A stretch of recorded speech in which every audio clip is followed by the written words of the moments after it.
In a time when giants still left deep marks on the earth, there was a king who stood out among stone walls and fields that seemed endless.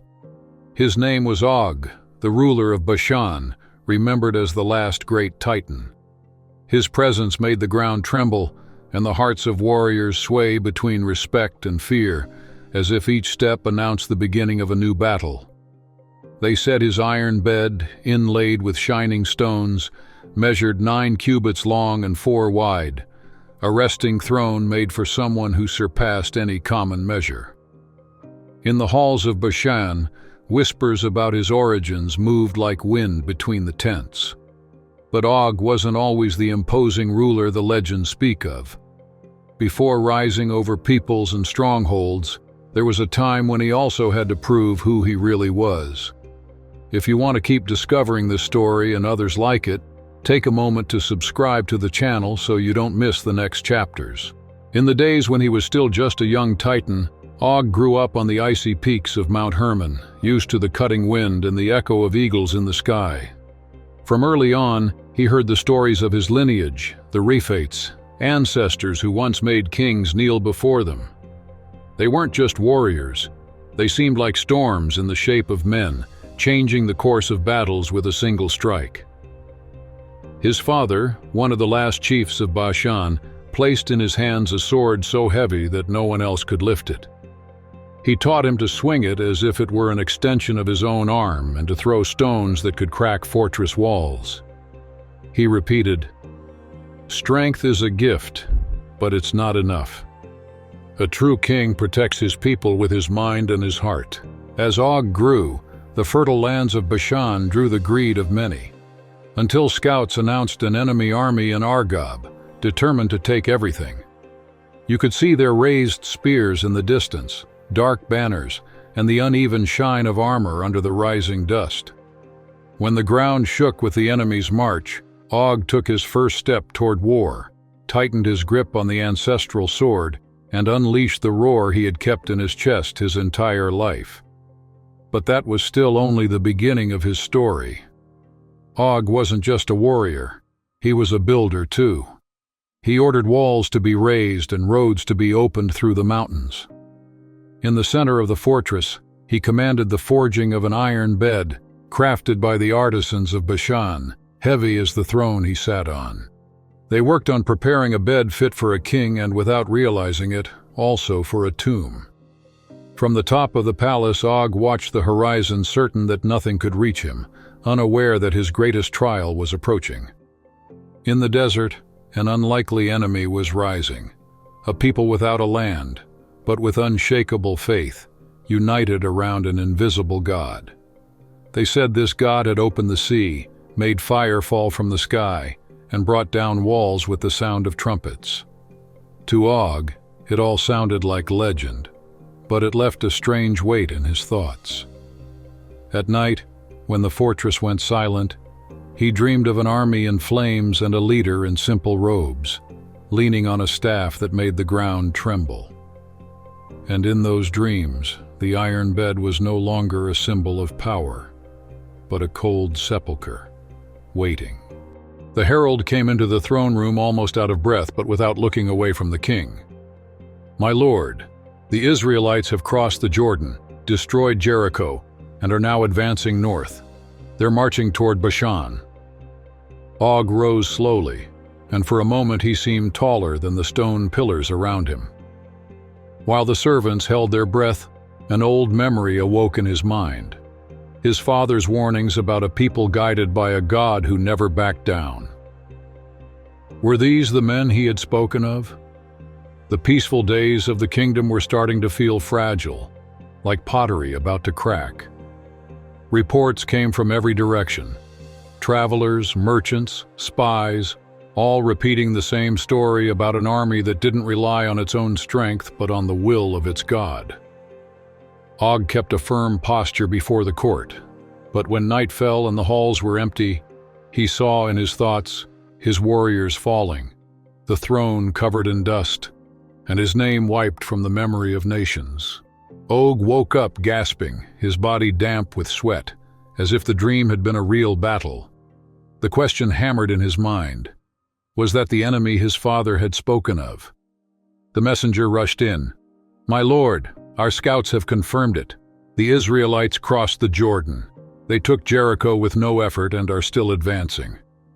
Og clenched his fists, trying to quiet the discomfort in his chest. "Let them come. They're just landless nomads. We have the numbers. We're giants, heirs of the Rephates. They'll feel our fury."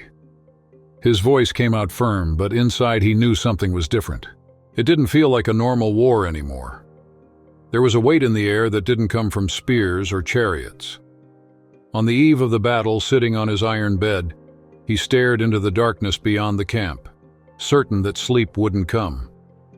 Outside, the army rested in safety.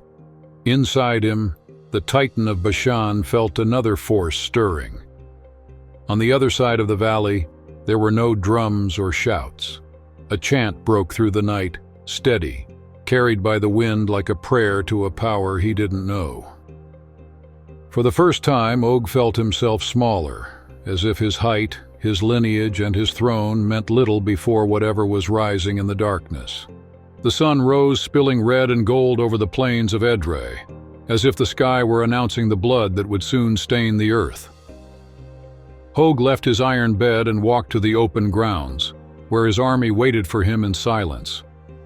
Tens of thousands of warriors, heirs of the ancient Rephates, were ready to kill or die for Bashan. He walked along the front line. "Today we don't fight just for land," he shouted. "We fight for the memory of our fathers and for the honor of our blood." Then a cloud of dust appeared on the horizon. It wasn't a storm. It was the Israelite army approaching with steady steps. The scouts returned, out of breath. "There are many of them, my lord, but that's not what frightens us." Og then noticed what they had seen. The enemies came in silence. No shouting, no chanting, no challenges. They marched like people who already knew the outcome of the battle. At the front there was no colossal champion or jewel-covered king, just a man of simple bearing, Joshua, the general chosen by their God. Og narrowed his eyes, feeling his pride burn, and asked himself if that man truly believed he could face him. A chill ran down Og's back as the stories came rushing to his mind. Was this the people he would be fighting? The people whose God brought down walls with trumpets? The one who split the sea so a band of slaves could escape an empire? Now the sun was rising over the valley, and there was no time left for doubt. Og raised his sword and shouted the order. The giants of Bashan charged like a wave, each step making the ground shake, each strike carving gaps into the enemy ranks. The Israelites were smaller, fragile in the eyes of Bashan's warriors, but their eyes burned with something different. It wasn't hate. It wasn't fear. It was certainty. They fell by the dozens, and even so their chant grew louder, steady, as if answering an invisible voice. Og swung his blade in circles of death, untouchable, until a sharp impact exploded against his back. He staggered. He felt pain. He saw his own blood running down his arm. When he lifted his gaze, he saw the Israelites advancing, step by step, as if nothing in the world could stop them. It took a long moment to understand what was bothering him on the battlefield. In the middle of spears and screams, his eyes rose to the hill and saw Joshua standing there, arms lifted to the sky, unmoving, as if commanding without a sword. "It can't be," he muttered, refusing to believe some other force was guiding that man. The sky thundered. A bolt of lightning tore through the clouds and struck, lighting everything up.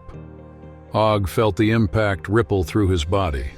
The air vanished from his chest, his knees buckled, and his sword slipped from his hand. The giant of Bashan, used to seeing enemies panic before him, felt a new kind of chill for the first time. Fear. The clouds closed over Edrei. The wind carried the smell of rain and iron. Og tried to stand, but his body wouldn't respond. With each attempt, his armor felt heavier. He saw Joshua walking down with steady steps, his face calm in the middle of the storm. When the Israelites stopped before him, he didn't hold his blade raised. His robe shifted with the wind, but he stood firm as stone. "I wasn't the one who defeated you, Og," he said. "The Lord, the God of Israel, had already decided your fate." The giant heard it and understood that he was facing someone he could never reach with his hands. He just stared at him, calm, in a way that hurt more than any blade. "Who are you?" Og growled, still trying to rise from the cracked ground. "It wasn't me who brought you down," the voice replied. "The God of Israel decided your end." Og lifted his eyes. The sky, once clear, was now closing with heavy clouds. In that moment, he realized that no matter how great a giant was, there was always someone above him. Thunder shattered the silence, and Og's final battle reached its limit. The Israelites advanced through Bashan, taking cities, towers, and walls that once seemed eternal. Where the Rephaim had inspired fear, only ruins and silence remained. Og's body, once a symbol of power, lay still. His height, which had once intimidated entire armies, was now just a body stretched out in the dust.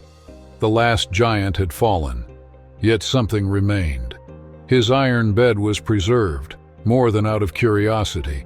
It became visible proof that even the strongest are brought down when they challenge the eternal. As generations passed, Og's name blended into legend. In Bashan, people whispered that on nights of a full moon, the wind carried the echoes of heavy footsteps crossing the mountains. Some swore they felt his presence guarding ancient valleys. Others said his memory actually served as a warning. No pride, no matter how great it seems, can defeat the will of God. And so the age of giants faded, but the weight of Og's story kept hovering over Bashan, inviting anyone who heard it to look beyond brute strength and ask what truly holds a kingdom together. Because some stories don't end, they just wait for those who dare to listen.